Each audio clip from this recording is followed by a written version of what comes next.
रासोपा सभापति रवि लामिछाने विरुद्ध बुटोलमा मुख्य जाहेरीकर्ता बनिएका नारायण पहराई भन्छन्, मैले जाहेरी दिएकै होइन। आदरणीय दर्शकबिन नमस्कार। सहकारी ठगीको आरोप लागेका पूर्व प्रधानमन्त्री समेत रहेका राष्ट्रिय स्वतन्त्र पार्टीका सभापति रवि लामिछाने विरुद्ध उजुरी दिएका भनिएका एक व्यक्तिले जाहेरी नदिएको बताएका छन्। जाहेरवाला भनिएका मध्येका एकजना नारायण पहराईले आफूले रवि विरुद्ध कुनै जाहेरी नदिएको स्पष्ट पारेका हुन्। उनले बचतकर्ताको रकम फिर्ताका लागि हालेको उजुरीलाई प्रहरीले अनुमति बिना नै रविको विरुद्ध प्रयोग गरेको गम्भीर आरोप समेत लगाएका छन्। नारायणको यो इन्कारीले सहकारी ठगीको अनुसन्धान गर्दै गरेको प्रहरीलाई समेत अप्ठ्यारोमा पारेको छ। रवि विरुद्ध बुटोलमा जाहेरी दिने 7 जनाको नाम मध्ये नारायणको नाम पहिलो नम्बरमा थियो, तर पहराईले आज सामाजिक सञ्जालमा स्ट्याटस लेखेर आफूले रवि विरुद्ध जाहेरी नै नदिएको सार्वजनिक गरेका हुन्। उनले आफ्नो फेसबुक स्ट्याटसमा के लेखेका छन् आउनुहोस् हेरौँ एकैछिन। उनी भन्छन्, रवि लामिछाने विरुद्ध मैले जाहेरी दिएकै छैन। सुप्रिम बचत तथा ऋण सहकारी संस्थाका कैयौं बचतकर्ता मध्ये म पनि एक हुँ। सहकारीले बचत फिर्ता दिन नसकेपछि प्रहरीले उजुरी दिन भन्यो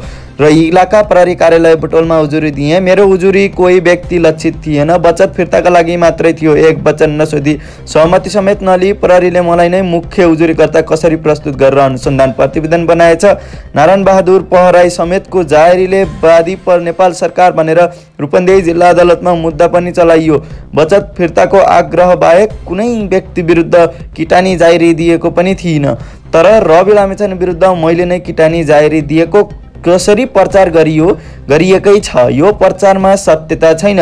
करोड करोड बचत उनीलाई छोडेर थोरै बचत रहेको मलाई जानकारी पनि नदिई प्रहरीले किन मुख्य उजुरीकर्ता बनायो अझै बुझ्न सकेको छैन। म जस्तै अन्यले पनि बचत फिर्ता पाउने आशामा उजुरी गरेका थियौँ, तर यत्रो समय बित्यो खै त। संसदीय विशेष छानबिन समितिले बचत फिर्ताका लागि के सिफारिस गर्यो भनियो, तर सरकारले ती सिफारिस कार्यान्वयनमा ध्यानै दिएको छैन। केही व्यक्ति पक्राउ गर्ने, थुन्ने र मुद्दा चलाउने बाहेक यसबीचमा सरकारले पीडितलाई न्याय दिने के काम गर्यो? केही गरेको छैन। बरु हामी जस्ता पीडितलाई देखाएर राजनीति पो गर्यो कि? म कोही व्यक्ति लक्षित छैन पनि। मेरो व्यक्तिगत लक्षित नगरिएको उजुरीलाई देखाएर र त्यसैको आधारमा मुद्दा दर्ता गराएर कहिले स्वार्थ पुरा गर्न खोजेका हुन् भने म अहिले पनि उजुरी मुद्दा फिर्ता लिन राजी छु। हामीले बचत फिर्ता मागेका हौँ, यसमा प्रतिबद्ध छौँ। हामीले यसलाई समात, उसलाई धुन, त्यसलाई मुद्दा चलाऊ भनेकै छैनौँ। विधि प्रक्रिया, अड्डा अदालत र सरकारले पीडितलाई न्याय दिन्छ कि भनेर लामो समय चुप बसे। न्यायका नाममा पीडितलाई मात्र होइन अन्यायलाई पनि निरन्तर अन्याय भएपछि बोल्न बाध्य भएको हुँ। निर्दोष फसाएर दोषी उम्काउने र सहकारी पीडितको पैसा फिर्ता पाउनुपर्ने मुख्य सवाललाई विषयान्तर गर्दै दुष्कर्म विरुद्ध सबै पीडितको खबरदारी गरौँ, सबै पीडितले खबरदारी गरौँ। हेर्नुहोस्, यस्तो थियो नारायण पहराईको फेसबुक स्ट्याटस। रविले खाएको पैसा र चाहिँ यति पैसा खाएको रविले भनोस् 5000 म दिन्छु। चामल किन्दिनँ, म भोकै बस्छु। अहिले पनि रविलाई पक्रिकन म एक छा खाएर बसेको छु, म सुतेको छैन। 5000 म दिन्छु। किन यस्तो माया लाग्यो? माया लाग्छ, केही गर्छु भनेर आउनेलाई हामी त आवाज भन्नु भोलिभन्दा मर्ने बेला भाइ। अब रविको जाहेरीमै जेल भएको प्रश्न हुन्छ। रूपन्देहीमा पहराई सहित बुद्धिबहादुर गुरुङ, पूजा नेउपाने पाण्डे, मदन भुषाल, हुमलाल गैरे, बेलकुमारी घरती र मनरूपा पौडेलको नाममा प्रहरीले थप जाहेरीकर्ताका रूपमा सार्वजनिक गरेको थियो, तर अहिले मुख्य जाहेरीकर्ताले नै इन्कार गरेपछि प्रहरी नै अप्ठ्यारोमा परेको छ। प्रहरीले एकजनाले फिर्ता लिँदैमा केही फरक नपर्ने बताए पनि उसमाथि नैतिक प्रश्न त खडा भएको छ नै। अनुसन्धानको विश्वसनीयतामाथि पनि प्रश्न उठेको छ।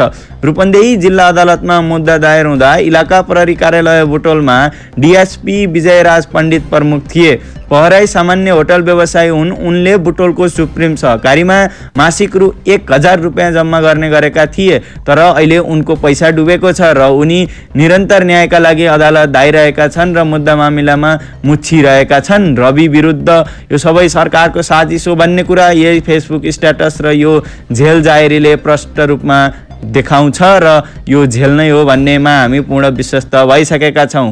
आफ्नो धारणा कमेन्ट बक्समा राखिदिनु होला। छिर्न पनि नदिने, बोल्न पनि नदिने, मुख पनि थुन्दिने, अनि त्यो किन डराएको भन्ने। हात खुट्टा खोलिदिएर मुख खोलिदिएर हेर्नुहोस् न, डराएको हो कि अन्त कहाँबाट थाहा हुन्छ? कुरा सुन्न किन डराएको? एकपटक एकपटक कुरा सुन्न डराउनुपर्छ र लोकतान्त्रिक यति लामो अभ्यास भएको राजनीतिक दलले संसदीय एउटा अभ्यासको रूपमा आरोप लगाएको मान्छेको एउटा कुरा सुन्नलाई चाहिँ सुन्दा पनि सुन्दैन भन्ने, उठ्न पाएको छैन 2 महिनादेखि निरन्तर ढापढाप र ढुडु गरेर गाली गलोज गर्ने, सङ्गीन आरोप लगाउने, फौजदारी आरोप लगाउने, अनि किन डराएको भनेर भन्ने, बोल्न नदिएर किन डराएको भनेर हुन्छ। रविले खाएको पैसा र चाहिँ यति पैसा खाएको रविले भनोस् 5000 म दिन्छु। चामल किन्दिनँ, म भोकै बस्छु। अहिले पनि रविलाई पक्रिकन म एक छाक खाएर बसेको छु, म सुतेको छैन। 5000 म दिन्छु। किन यस्तो माया लाग्यो? माया लाग्छ, केही गर्छु भनेर आउनेलाई हामी त आज भन्नु भोलिभन्दा मर्ने बेला भई, तर मेरा छोरा नाति नातिनाको पालामा केही हुन्छ कि भनेर, केही गर्छ कि भनेर। तपाईँको आफ्नो परिवारमै वज्रपात परे जस्तो लागेको छ त नि। वज्रपात मेरो घरमा नरुनी भनेको बुढो भएको बुवा पनि आउँदै हुनुहुन्छ, ऊ एमालेको सदस्य कार्ड लिएर बस्नुभएको, तर चाहिएन हामीलाई पार्टी। 5000 रुपियाँ मेरो भागमा कति कति आउँछ भने 10,000 आयो भने दिन्छु। होइन भागमा 10,000 आयो भने नि म चामल खान्न भोकै बस्छु, रविको लागि 10,000 दिन्छु। सम्पूर्ण देश तथा विदेशमा रहनुहुने सञ्चार प्रेमी दर्शकहरूलाई भिडियो अन्तिमसम्म हेरिदिनु भएकोमा धन्यवाद। त्यस्तै सत्य तथ्य घटना हेर्न र सुन्नका लागि हाम्रो च्यानल सन्देश अनलाइनलाई एक लाइक, एक सेयर र सब्सक्राइब अवश्य गरिदिनु होला र आफ्नो धारणा कमेन्ट बक्समा सधैँ राखिदिनु होला। धन्यवाद।